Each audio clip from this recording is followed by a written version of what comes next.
Halen did not like it. He had been standing outside the rag lantern for nearly a quarter of an hour, broad enough to make the boarding house appear to have grown a second door. The afternoon had cooled around him. The seams in his stone body had not. Orange light showed at his wrists and beneath the plates of his jaw, brighter than it had been when they entered. Apple saw the exact moment Halen counted them. Sebastian, Win, Iska. Apple, no Myra. Where is she? Sebastian began well. He explained the trained cattle, the bells, and the sequence Malric intended to repeat. He explained the Elder Tree Monastery and Venom Thicket Tower. Then he reached the Emberkin. They used something taken from the eggs to stabilize the creatures, he said. The glow inside Halen sharpened. People crossing the street gave him more room. Taken, Halen repeated. Myra claimed she never saw how. Myra claimed, Sebastian continued with the crucible, the ley lines. And the ritual meant to turn every domesticated animal on Solfawn into part of Malric's design.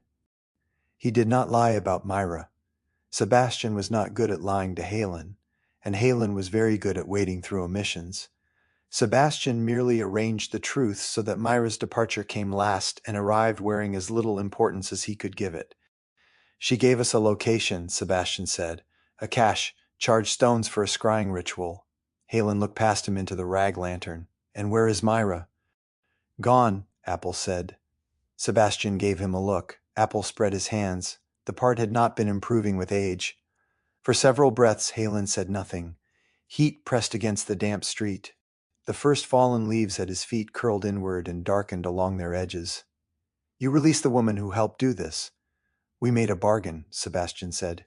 You made a bargain. Yes. Halen's eyes went to the broken roofs beyond the street, then to a wagon carrying two shrouded bodies toward the temple quarter. And you believed her? No, Sebastian said. I believed we needed what she knew. That answer did not make Halen less angry. It did make him listen. Wynne unfolded Myra's map. Apple showed him the iron key. Iska stood beside them with the field journal held close against her chest. When they had finished, Halen looked north, toward streets still choked with wreckage from the stampede. She lied, he said. Probably, Apple said. But we should find out which part. The cache will be trapped. Also, probably. Then we go. Iska did not follow. Fishbrook had wounded people enough without sending away everyone able to bind a splint or carry water. She handed Myra's journal to Wynne and promised to find them at the Scarlet Wizard when the relief work no longer needed her. Then Halen's heroes went to test the truth of Myra Block. They saw the pair before they reached the red house. The man leaned against a plaster wall with one boot braced behind him, dressed too well for the narrow lane and too comfortably for a man waiting in it. His charcoal coat had a high collar, good stitching, and enough road dust at the hem to suggest the clothes were used rather than displayed. A copper coin walked across the backs of his fingers, vanished into his fist, and appeared again at the smallest finger without ever seeming to fall. The young woman beside him wore a fitted green coat over practical trousers and boots. Pouches crowded her belt. 2 glass vials, one orange, one blue, hung in padded loops at her hip. Her blonde hair had been cut short enough to keep it from flame, gears, and other people's hands. Dark stains climbed both forearms from her cuffs, ink, copper salts, soot, and the yellow-brown traces of chemicals that washing had failed to remove. They had not been loitering. They had been watching. The coin stopped. The pair crossed the street together. Sebastian shifted half a step ahead of the others. What do you want? The man opened his hand. The coin lay across his knuckles. Cameron, he said. He tilted his head toward the woman. Gina. Gina examined the 4 of them without greeting. Her attention paused on Halen's glowing. Seams, Wynne's hands, Sebastian's sword, and each visible weapon Apple carried. It took her longer with Apple. We were waiting for you, Cameron said. Before we arrived? Sebastian asked. That is generally when waiting happens. Apple liked him slightly more than was sensible. Halen did not. Friends of Myra's? Wynne asked. Cameron's coin began moving again. Friends is a flexible word. We had a deal with her, Gina said. You are walking toward her rooms with her key, so either she sent you or you robbed the correct woman. Apple tucked the iron key deeper into his palm. What kind of deal? Sebastian asked. Cameron glanced along the lane before answering. We came into possession of a chest from the Blacklands. Won it, Gina said. Eventually, after losing it twice. The middle of a story is rarely its strongest part. Cameron smiled. The chest came out of Glarus. Stone, iron, unpleasantly warm. It has defeated every key and pick we tried. More accurately, it melted them. Apple's ears lifted. Myra agreed to help us open it, Cameron continued. Whatever was inside, we would divide evenly. She has apparently become unavailable. You, however, have acquired her key and seem to possess a wider range of useful abnormalities. Halen's inner light brightened. Cameron raised both hands. Abilities. I meant abilities. You knew about the cache, Sebastian said. We knew enough to prevent you from burning alive in it, Gina replied. There is a muffling line inside the entry. Break it and no one outside will hear what follows. Beyond that is a pressure plate linked to an alchemical fire charge. Myra did not trust visitors. She told us there was no magical protection, Wynne said. There isn't, Gina said. Alchemy is chemistry with ambitions. And in return for your help? You help with the chest, Cameron said. Half to you, half to us. Sebastian looked at Halen. First the cache, Halen said. Open the door, show us the traps, then we will hear the rest. Gina held out her hand. Apple considered the key, her stained fingers, and the many ways courtesy could become theft. Then he passed it to her. The red house had once been brighter. Weather had faded it to the color of old brick dust. Its side door sat beneath an exterior stair, exactly where Myra had said it would. Gina unlocked it, crouched at the threshold, and ran a thin brass probe along the jamb. She found a thread the color of plaster, hooked it, and pinned it against the frame with two waxed wedges. Muffling line, she said, disabled until someone kicks the wedges loose. She opened the door and stepped back. No flame came, no blade fell. An ordinary dark hallway waited beyond it. You first, Cameron told the heroes. Generous, Sebastian said. We do not know where the plate is. The four debated in low voices. Halen ended it. We came to learn whether she lied. We learned by going inside. Apple nodded. And if she told the truth, the temple is in danger. Halen looked at Cameron and Gina. If the chest contains tools that can be used against Malric, we will need them. In this war, we will need every tool we can get. Cameron closed his fingers around the coin. Then we have a bargain. Apple entered low to the ground. The hallway smelled of old plaster, lamp oil, and the bitter mineral bite of alchemical salts. He ignored the rooms ahead and studied the floorboards. Dust revealed where feet had passed. Wear revealed where they had not. Near the end of the hall, four boards were cleaner than the others and joined beneath a narrow brass seam. He stopped. The plate was broad enough to catch a hurried boot and subtle enough to miss beneath the weak light. Apple took chalk from his pack and drew a white square around it.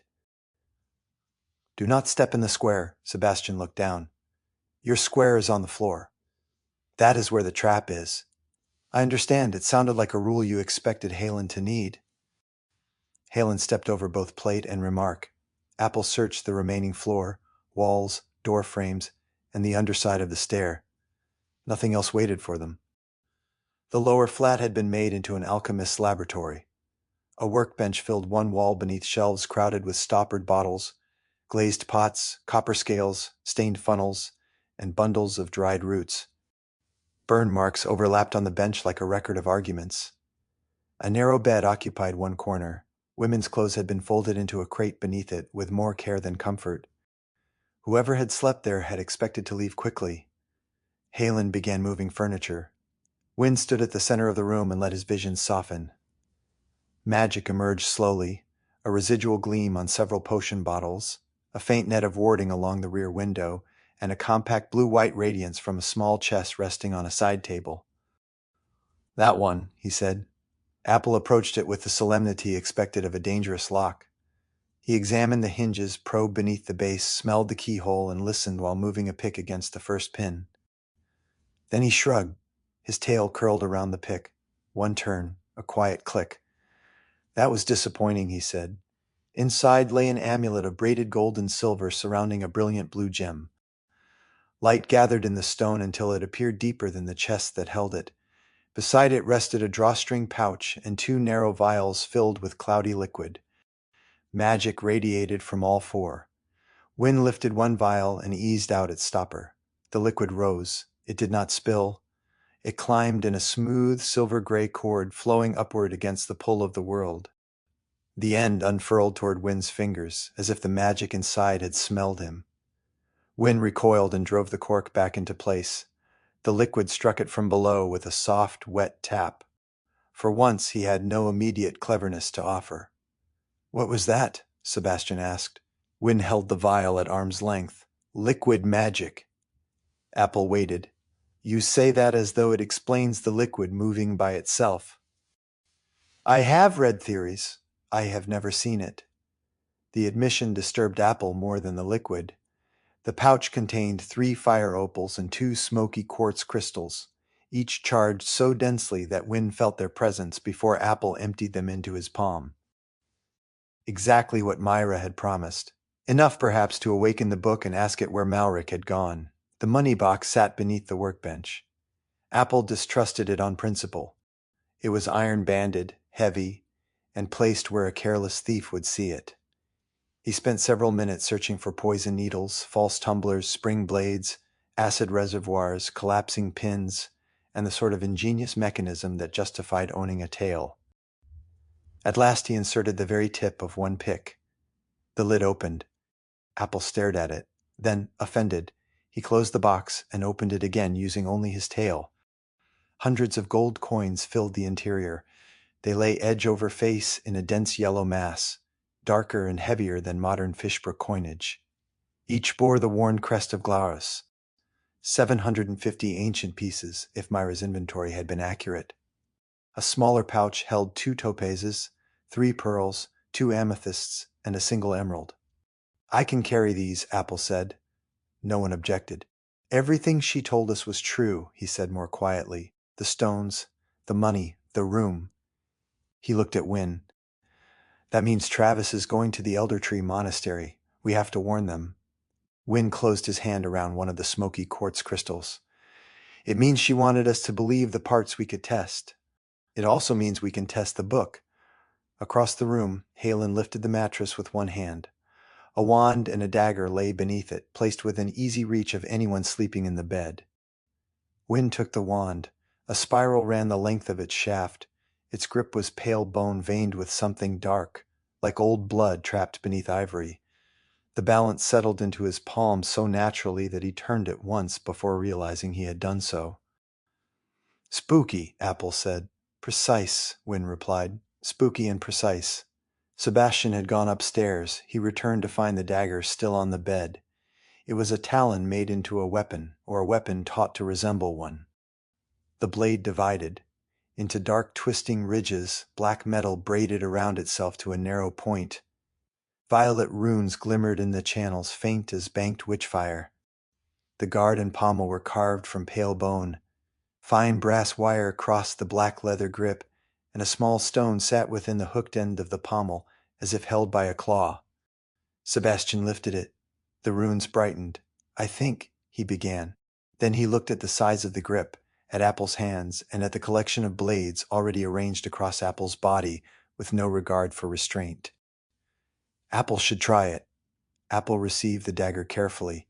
It settled into his hand as if the grip had been measured for him. He tested the balance, turned it beneath his wrist, then passed it to his tail and drew it back again. Perfect. He moved one of his old blades to the belt at his back where his tail could reach it, and secured the new dagger at his hip. "It is very generous of you to recognize what belongs to me," Apple said. "I recognized what fits." "That is what I said." Halen lowered the mattress. For the first time since learning Myra had escaped, some of the light in his seams dimmed. Not forgiveness, only purpose. Cameron and Gina waited outside. Halen emerged, nodded once, and said, "Take us to the chest." They led the party away from the rebuilt market streets and toward the oldest, poorest edge of Fishbrook. The locals called it the Shams. Cameron claimed the name came from the shambles of connected rooms, collapsed courtyards, and houses leaning on one another for support. Gina claimed it came from landlords pretending the buildings were fit to rent. Both explanations appeared true. Roofs overlapped at uncertain angles. Upper rooms bridged alleys that had once been open. Walls had been repaired with ship planks, feed signs, and doors taken from other houses. The smell of boiled cabbage, damp wool, river mud, and too many people collected between the buildings. Cameron brought them through a crowded first floor where conversation weakened as Halen passed. Curious faces appeared in doorways. No one asked a question. In the shams, curiosity was free and answers usually cost something. Gina opened a reinforced door at the end of a passage and led them down narrow steps into a storage room. Autumn ended at the threshold. The room below was close to 90 degrees. Heat struck them with the flat, breath-stealing force of an oven opened too soon. The timber walls had dried and shrunk away from their pegs. Resin wept from the beams. A shallow tub of water in one corner gave off constant steam. The chest stood in the center of the floor. It had not been carved from volcanic stone so much as assembled from pieces of a dead eruption.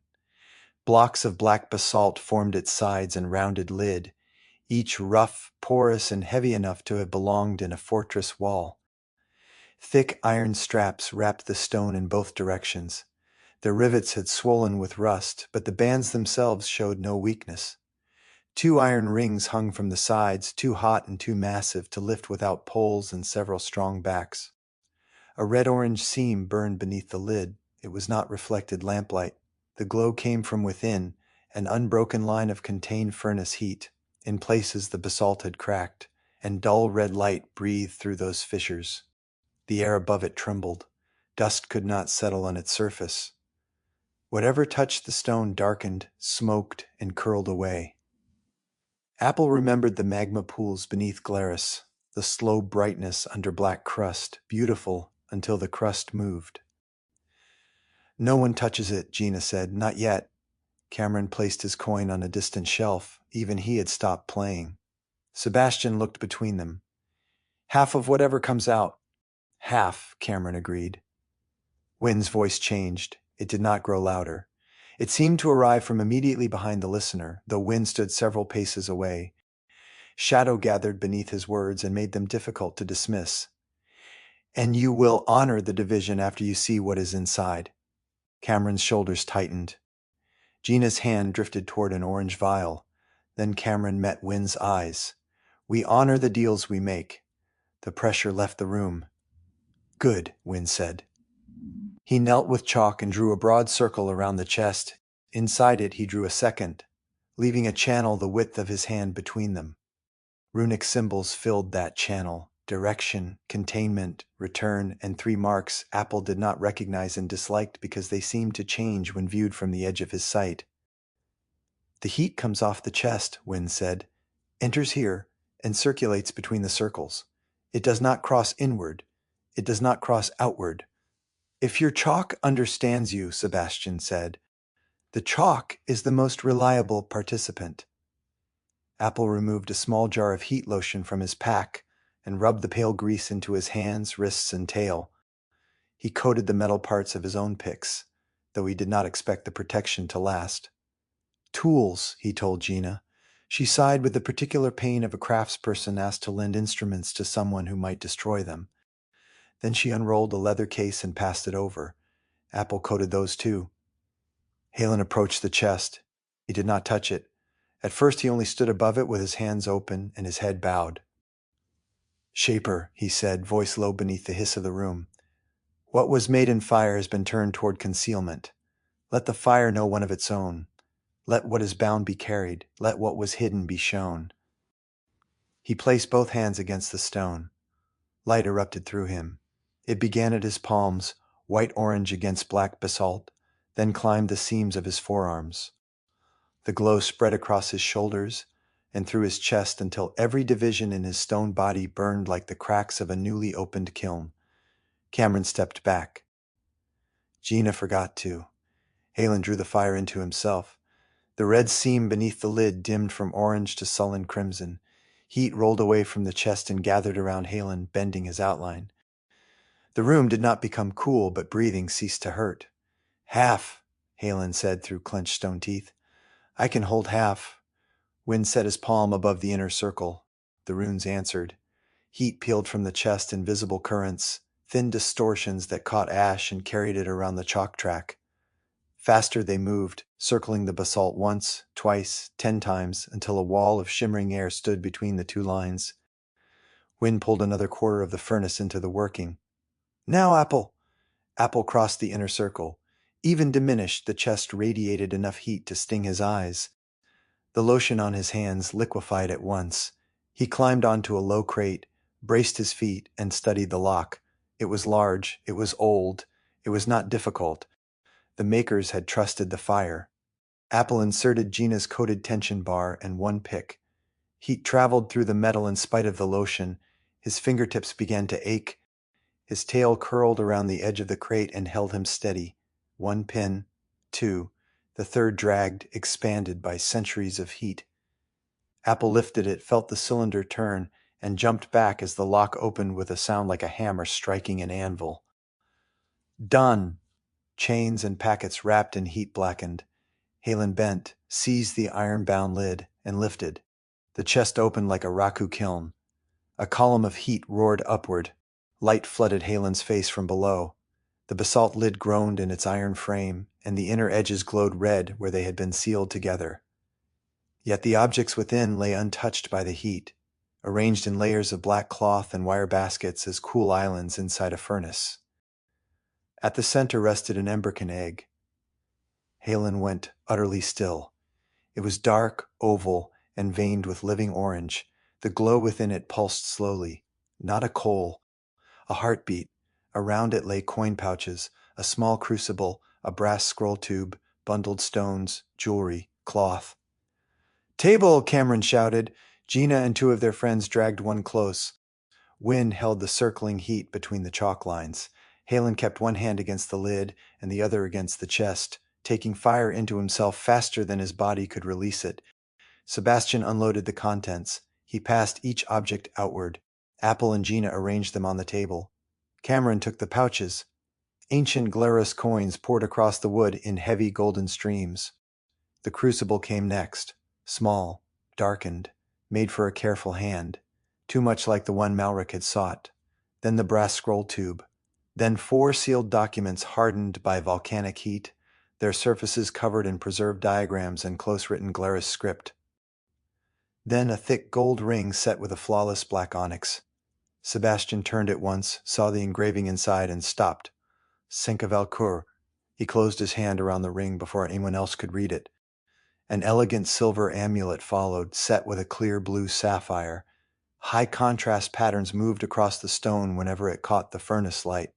It recalled the pendant they had recovered among the kobolds, and the blue gem amulet from Myra's room, without being identical to either.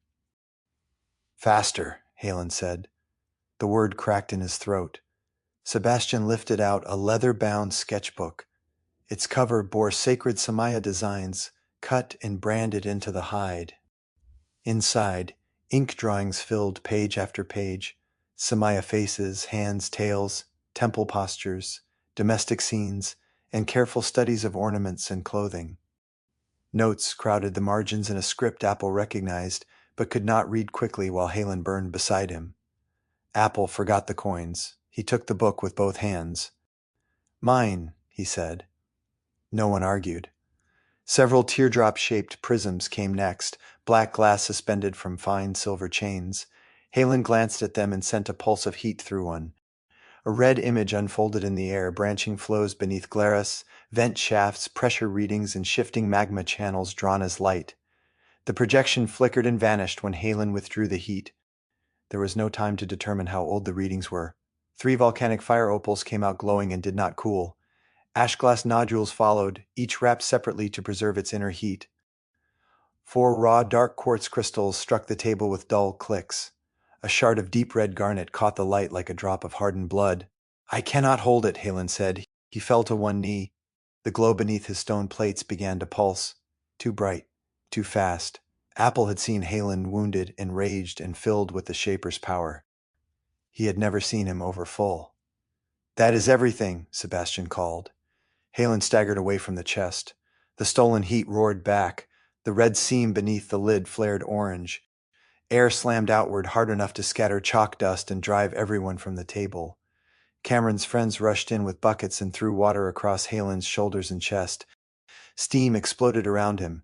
Halen vanished inside a white cloud. Water hissed from his stone body and ran boiling across the floor. Wind cried out and forced both hands down. The ring of heat buckled toward the room. He caught it, turned it, and drove it inward. Runic marks blackened one after another as the magic crossed them. The circling currents collapsed back into the basalt chest. The lid fell. Iron struck stone. The room shook. When the steam cleared, the chest was as hot as it had been when they entered. But it was empty. Halen remained on one knee, smoke rising from his shoulders. The Embercan egg rested safely in his arms. They divided the treasure upstairs where the air was cool enough to think. Wynne placed one hand on the egg and the other on the crucible. These are part of our half. Cameron looked at the gold spread across the table. There was enough to change every life in the house. Enough to replace roofs, buy debts, bribe officials, open shops, leave Fishbrook, or remain in it without fear of the next rent collector. Gina lifted one ancient coin, bit it, and laughed when Cameron stared at her. "It is gold," she said. "I told you it was gold. You tell me many things." The heroes took the egg, the crucible, the 4 documents, Senka Valkor's ring, the sapphire amulet, the Samaya sketchbook, the heat-revealed prisms, the fire opals, the ash glass, the dark quartz, and the garnet shard. Cameron and Gina took most of the coin. One had risked money, and no measure the division too closely. Cameron's people bled to obtain the chest. Halen's heroes had not come to Fishbrook to become richer. Cameron had his coin moving across his fingers again by the time they left. Now he had enough coins to practice with for the rest of his life. They returned to the Scarlet Wizard after dark. The common room smelled of roasted onions, wet cloaks, spilled ale, and the faint medicinal bitterness that clung to everyone who had worked near the wounded. Fishbrook had begun the long labor of pretending it would be whole again. Halen carried the Embercan egg against his chest. Apple carried the sacred sketchbook beneath his coat. Wynne carried Myra's ritual, the charged stones, and the knowledge that Venom Thicket Tower might supply the last pieces Malric needed. Sebastian carried a black onyx ring engraved with the name of a Valkor. They found a table in the corner. "The egg goes back to the Blacklands," Halen said. "To my people. It has been carried far enough by those who see it as a tool." "The Elder Tree Monastery is already in danger," Apple said. "If Myra told the truth, Travis is ahead of us." "And if Malric gets what he needs from Venom Thicket," Wynne said, "warning the monastery may only give them time to watch the ritual arrive." Halen looked at Wynne. Apple looked at Halen. Then both looked at Sebastian. Sebastian set the onyx ring on the table, with the engraving turned down. For one night he had no order to give them. "Tonight," he said, "I am going to take a bath. Then I am going to eat until I stop being hungry, drink until this day becomes less specific, and sleep in a bed." Apple waited. "In the morning," Sebastian said, "I will tell you which disaster we are walking toward first." No one was satisfied. For that night, it was answer enough.